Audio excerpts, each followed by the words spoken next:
Well, if you'd have done a proper pre-trip, that wouldn't have happened.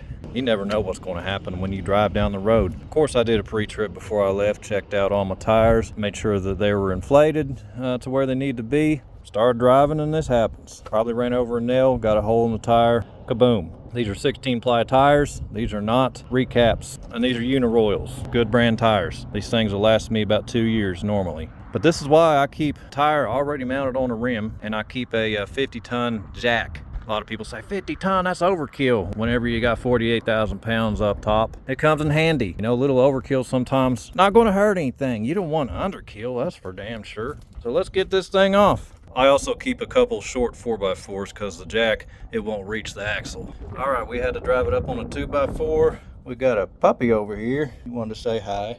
And now we can get this thing jacked up. Well, we're getting there, boys. And I lost the other piece to this lever a long time ago, but you know, this pry bar, it works probably better. All right, we finally got it. It's barely off that board. That's enough. Make sure to get my earplugs for this. This sucker is loud.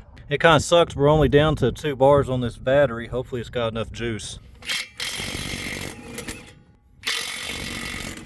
Now I got a torque multiplier that I've done some videos on just in case that Ryobi can't take off the lug nuts. I haven't had to use it honestly in about probably 2 years. And here's my spare tire already mounted to the rim.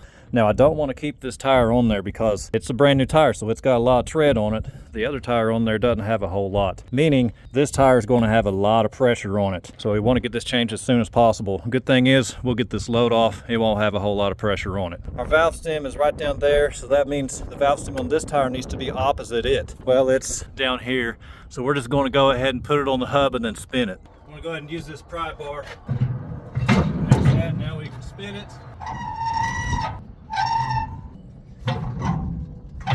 There it is. Now that was kind of a crappy angle, but what I did was I put my foot right here and then I lifted with this pry bar, and what your foot right there does is keep the tire from spinning or moving back and forth while you lift it up, and then you can just push it on there. You want to go ahead and spin these on at least 2 revolutions before you start tightening them down.